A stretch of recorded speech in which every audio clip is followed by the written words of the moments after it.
तो पवित्र नगरी प्रयागराज के विश्व विख्यात मंदिर मनकामेश्वर मंदिर में भोले के भक्तों के लिए ड्रेस कोड लागू हो गया है। खास करके 30 जुलाई से शुरू हो रहे श्रावणी मेला यानी कि सावन मास को देखते हुए मनकामेश्वर महादेव मंदिर प्रशासन ने नई व्यवस्था लागू कर दी है। नई गाइडलाइन के अनुसार रुद्राभिषेक करने वाले पुरुषों के लिए धोती तथा महिलाओं के लिए साड़ी या फिर सलवार सूट पहनना अनिवार्य होगा। पैंट, जीन्स और टी शर्ट पहनकर गर्भगृह में प्रवेश कर अभिषेक करने की अनुमति नहीं दी जाएगी।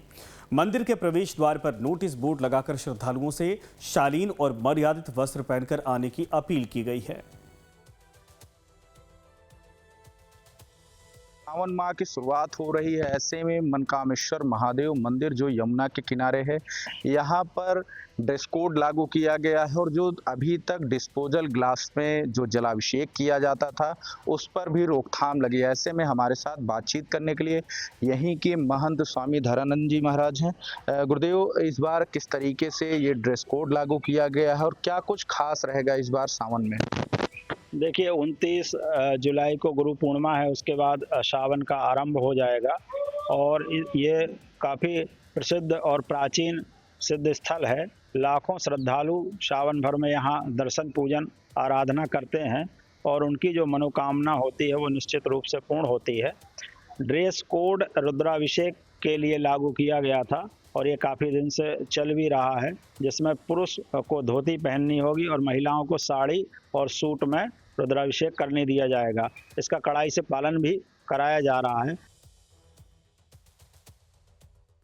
तो मनकामेश्वर महादेव मंदिर में ड्रेस कोड लागू करने के पीछे की कहानी सुनिए व्यवस्थापक भीम शंकर पाठक के जुबानी।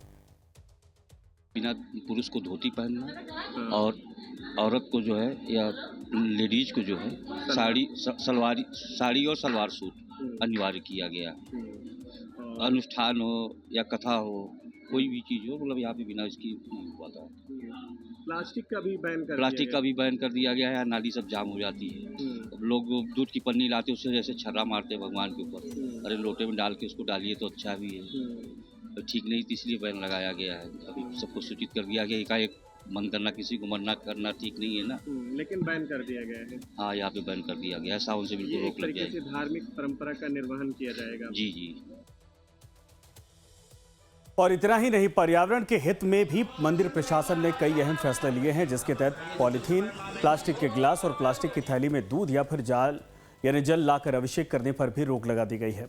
श्रद्धालुओं से लोटे के माध्यम से ही जलाभिषेक करने और पर्यावरण संरक्षण में सहयोग करने की अपील की गई। इसके अलावा पूजा कराने वाले पुजारियों के लिए भी पान, गुटखा और तंबाकू के सेवन पर पूर्ण प्रतिबंध लगाया गया है। नियमों का उल्लंघन करने वालों के खिलाफ कार्रवाई की चेतावनी भी दी गई है। मंदिर प्रबंधन के इस फैसले से श्रद्धालु भी इत्तेफाक रखते हैं। मंदिर में ड्रेस कोड लागू करने और पर्यावरण बचाव को लेकर मंदिर प्रबंधन के फैसलों को लेकर श्रद्धालुओं ने क्या कुछ कहा, आइए आपको सुनाते हैं। मंदिर के कुछ नियम और उनके अपने नियमावली होती है, उसके तहत जो कर रहे हैं हमारे दृष्टिकोण से ठीक ही है और मंदिर की एक मर्यादा है।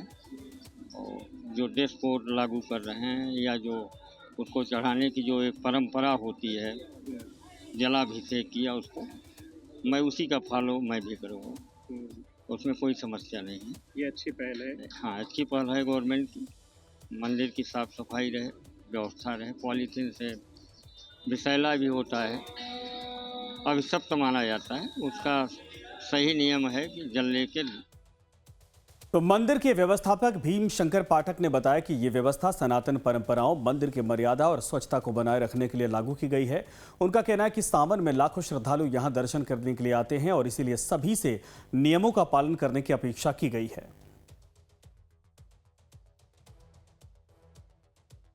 और अभी भी सावन माह के शुरुआत से पहले ही जो श्रद्धालु हैं वो लगातार यहाँ पर पहुँच रहे हैं और जलाभिषेक कर रहे हैं। इसके साथ ही इस बार जो ड्रेस कोड लागू किया गया है वो आने वाले श्रद्धालुओं के लिए बेहद ही खास होगा।